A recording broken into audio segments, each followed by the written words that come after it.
Welcome back to the news today. Tensions are rising in Cologne, Germany, where a far-right rally by the anti-Islam Pegida movement turned violent.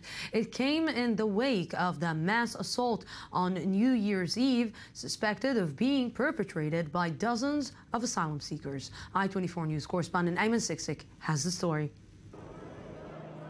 In the wake of the New Year's mass assaults in Cologne, local police said Sunday the number of cases filed over violence during New Year's festivities in Cologne had reached 516, including 40% relating to sexual assault. These individuals were checked at random, hanging around this location at night. We are investigating whether there is a link to the New Year's Eve incidents in both cases. Items which could constitute evidence were found and confiscated from both individuals. On New Year's Eve, some 121 women are said to have been robbed, threatened, or sexually molested by foreign men. Over 20 asylum seekers are among those suspected of involvement in the assaults. The city's mayor addressed the public's increasing concerns. This morning, we developed measures together with the aim to never ever see such incidents here again. That's very, very important to us. Today's arrests come at a time of crisis for the Cologne police. On Friday, the police chief was forced into early retirement following criticism of his handling of the violent clashes. Meanwhile, pressure is also mounting for Chancellor Angela Merkel, who said on Saturday that migrants who are found guilty of such crimes could lose their right to asylum. What happened on New Year's Eve were despicable criminal acts, which call for decisive answers. This is about women who were victims of sexual attacks. And now, of course, we have to face these new tasks and challenges. Some 3,000 migrants reach Europe every day, most of which are headed for Germany. Last week's incident has raised the pressing question of whether cultural coexistence is in fact possible, despite Germany's efforts in favor of the migrants. And with me right now is Annika Rothstein from Sweden, based writer for Israel Hayom and the Washington Examiner. Good evening. Thank you very much for joining us. Thank you very much for having me. So let's, Annika, try to understand from you, what is the general feeling seeing these events in New Year's? What is the general feelings among the Western community, the German community, the people in the West who are receiving thousands and thousands of refugees, towards them and towards what they're seeing right now? Well, I would say there are mixed reactions. First of all, from the general public, I would say there is not a lot of surprise.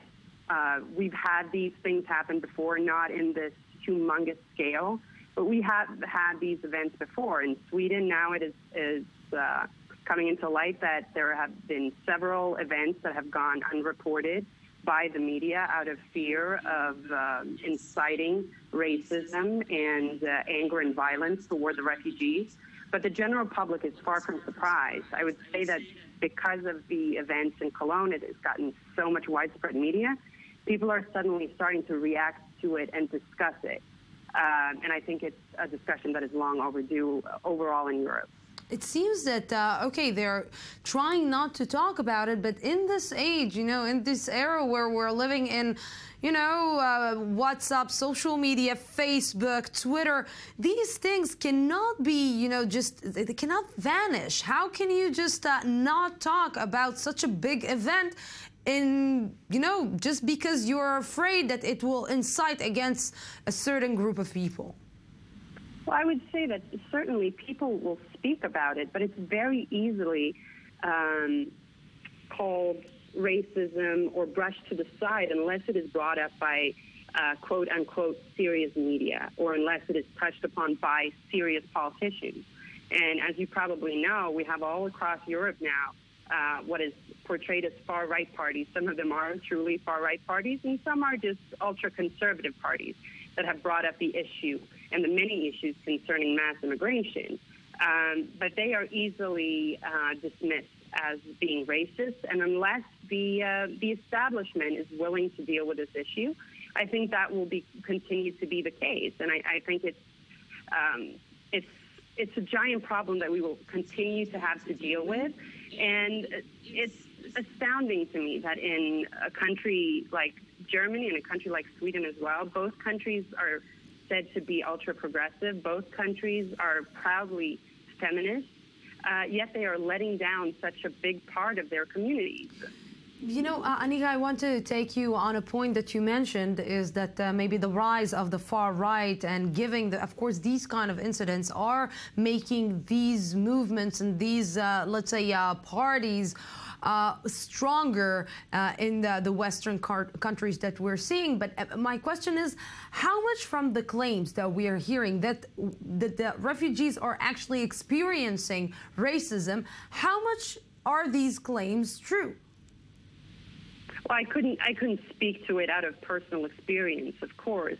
What I will say is that so much of this is in the dark, and I think there lies the biggest and most dangerous issue, that they refuse to touch upon this. We refuse to bring this to the surface, which means that any racism that is going on toward the refugees, those stories are being untold, as are the stories of violence toward women and abuse toward, non-refugees or regular citizens of these countries, that we don't want to talk about it. They have no way of handling this issue.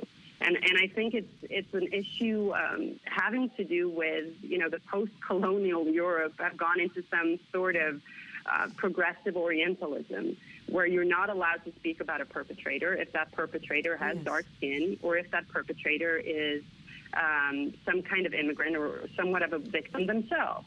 Yes. And of course, that is a very dangerous cocktail. Yes. Anika Herrenroth Rothstein, thank you very much for this.